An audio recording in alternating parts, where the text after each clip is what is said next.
ओम शांति। नवरात्रि के शुभ त्योहार की सभी को बहुत बहुत हार्दिक बधाइयाँ हो।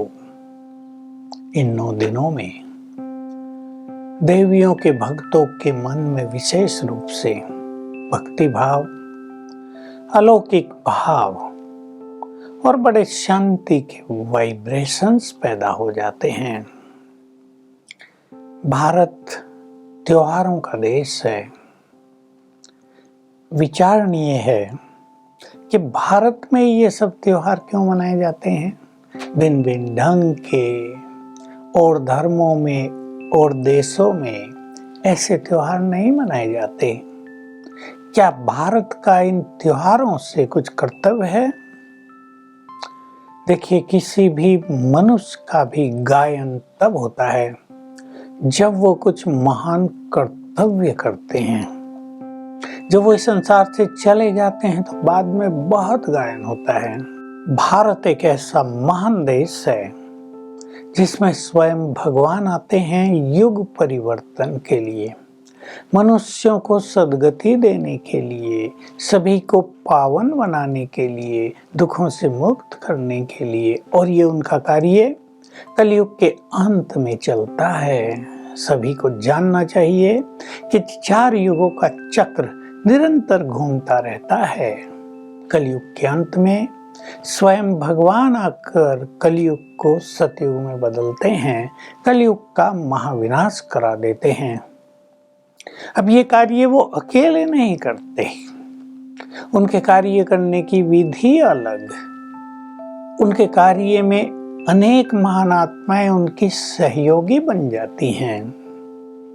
तो जो उनके बहुत सहयोगी बनते हैं और जो अपने जीवन को पवित्र बना लेते हैं उनकी आज्ञाओं पर चलकर, उनका ही गायन और पूजन होने लगता है। वे निराकार परमात्मा शिव हैं, उनका बहुत ज्यादा गायन और पूजन होता है। लेकिन उनके जो साथ निभाने वाले, जिनको हम कहेंगे उनके बच्चे, महान आत्माएं, शिव शक्ति भी इन्हें कहते हैं। शिव से जिन्होंने शक्तियां प्राप्त की और माया पर विजय प्राप्त की, उनके कार्यों को संपन्न किया, ऐसी महान आत्माएं हैं ये हमारी देवियां, जिनकी भिन्न भिन्न रूप से पूजा होती है। उन्होंने भगवान से वरदान प्राप्त किए तो उनके द्वारा भक्त लोग अनेक सिद्धियां प्राप्त कर लेते हैं। उनकी सर्व मनोकामनाएं स्वयं भगवान ने पूर्ण की, अब वो अपने भक्तों की मनोकामनाएं पूर्ण करने लगती हैं। तो नवरात्रि का त्योहार प्रारंभ हुआ। कलश स्थापित किया जाता है, दीप जलाए जाते हैं, अखंड दीप, ज्योति बुझे नहीं। रात को जागरण होता है, व्रत रखे जाते हैं। कई भक्त 8 दिन 9 दिन पूरा ही समय व्रत रखते हैं और अंत में कन्याओं को जिमाते हैं, उनको भोजन देते हैं, कुछ धन देते हैं। इसको पुण्य मानते हैं, इसको इस पर्व की संपूर्णता मानते हैं। तो क्या रहस्य है इसका? भारत में कौन है ये देवियां? ये सब नारियां ही थी, इसलिए इनको माँ कहकर पुकारा जाता है। भिन्न भिन्न नाम हैं सारे भारत में, भिन्न भिन्न देवियां हैं, अलग अलग क्षेत्रों में अलग अलग देवियां भी हैं। देखिए, 9 दुर्गाओं का, 9 देवियों का तो बहुत गायन है जो प्रसिद्ध हैं। अम्बा या दुर्गा देवी या सरस्वती, लक्ष्मी भी उनमें से एक है, भवानी, गायत्री, ऐसी अनेक देवियां हैं। लेकिन भगवान को साथ देने वाली आत्माएं अनेकों थी, हजारों थी। तो आप देखेंगे अलग अलग शहरों में, अलग अलग क्षेत्रों में अलग अलग देवियों की पूजा अर्चना होती है। उनमें भावनाएं बहुत रहती हैं, उनके द्वारा सबकी मनोकामनाएं पूर्ण होती रहती हैं। तो पहली चीज, ये देवियां भगवान की आज्ञा पर चलकर संपूर्ण पवित्र बनी। बिल्कुल इन्होंने अपने मन, वचन, कर्म को पवित्र बना लिया, निर्विकारी बन गई, पुण्य आत्माएं बन गई। दूसरी बात, सर्वशक्तिवान से योग युक्त होकर इन्होंने उनकी सारी शक्तियां स्वयं में ग्रहण कर ली, इसलिए इनको शिव शक्ति भी कहा जाता है। तो इन्होंने महान कार्य किए हैं, इसलिए उनका गायन और पूजन होता आ रहा है। देवियों के हाथ में अस्त्र शस्त्र, कुछ देवियों को 4 भुजाएं, कुछ को 8, कुछ को 16 भी दिखाई जाती हैं और कुछ को बहुत सारी।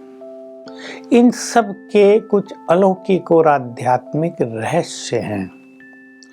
भगवान सर्वशक्तिवान है, उनसे शक्तियां मिलती हैं, उनको 8 भागों में बांटा जाता है। किसी ने 8 शक्तियां धारण की, किसी ने 4 शक्तियां धारण की, किसी ने 6 शक्तियां धारण की। उस रूप से उनकी भुजाएं दिखा दी गई हैं। भुजाएं शक्तियों का प्रतीक हैं।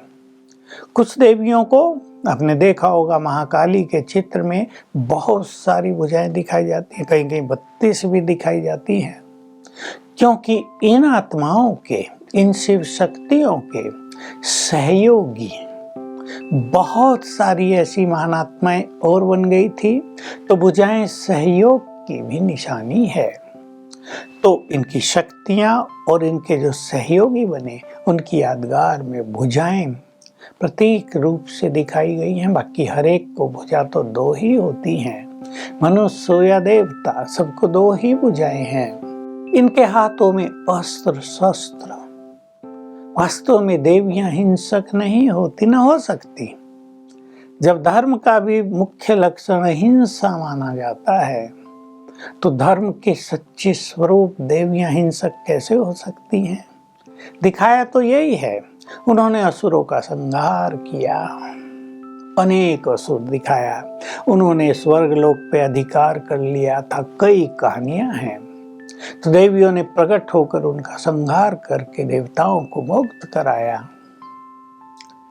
तो वास्तव में ये अस्त्र शस्त्र ज्ञान के, योग के और पवित्रता के हैं। ज्ञान ईश्वरीय ज्ञान, वे ज्ञान की देवियां हैं, वे योग युक्त रही हैं और संपूर्ण पवित्र बनी है, इसलिए सिद्धि स्वरूप बन गई। संपूर्ण दुखों से मुक्त हो गई, इसलिए दुखहर्ता बन गई।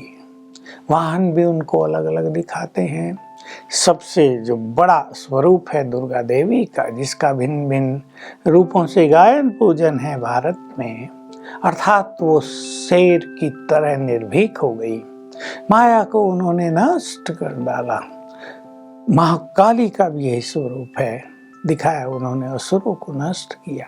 तो जो आसुरी वृत्तियां हैं मनुष्य के अंदर, स्वयं की भी नष्ट की और सबकी आसुरी वृत्तियां नष्ट कर दी। तो ऐसी महान आत्माएं भारत में हुई हैं। ये भारत की माताएं हैं, हम उनकी संतानें हैं, तो हमें भी तो उन जैसा होना चाहिए। उन्होंने सब बुराइयों पर, आसुरी वृत्तियों पर विजय प्राप्त की थी। हम भी सभी आसुरी वृत्तियों पर विजय प्राप्त करें। और भोजन का व्रत तो रखते ही हैं, ठीक है, उससे शारीरिक शुद्धि भी होती है, मन भी बहुत शांत रहता है, एक आत्मिक ताकत भी मनुष्य की बढ़ती है। परंतु हमें 9 दिन के लिए किसी विशेष बुराई का व्रत ले लेना चाहिए। घट भी और कलश भी इनके पास इसीलिए स्थापित किया जाता है क्योंकि ज्ञान का कलश भगवान ने इनको ही दिया था। इनकी आत्म ज्योति जग गई थी, इसलिए दीपक जलाया जाता है। हमारा भी कर्तव्य है, हम भी जगे रहें। जगे रहें माना रात दिन जागने की बात नहीं, हम अज्ञान के अंधकार से बाहर निकल जाएं, सत्य ज्ञान प्राप्त करके अपने जीवन को रोशन कर दें, ज्ञान का घृत उसमें डालते रहें, तो हमारा दीपक भी सदा ही जलता रहेगा। तो पूजन के साथ स्वयं को पूजा के योग्य बनाएंगे। व्रत रखने के साथ कुछ बुराइयों का भी व्रत रखेंगे ताकि कुछ बुराइयां सदा के लिए हमसे छूट जाएं।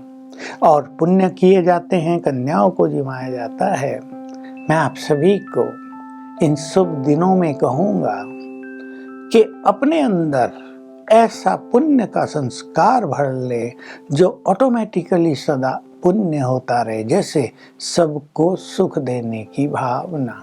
तो मीठे बोल बोलकर सभी को सुख दें। जागरण करते हैं, उन्होंने सभी को जगाया था ज्ञान की नींद से।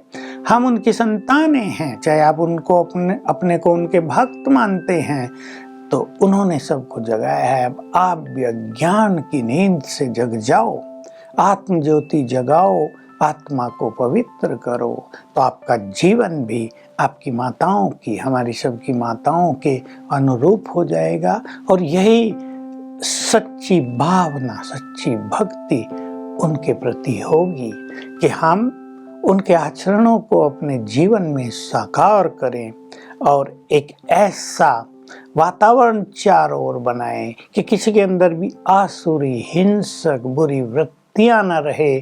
तो ये भक्ति हमारे देश के लिए भी बहुत कल्याणकारी हो जाएगी। ओम शांति।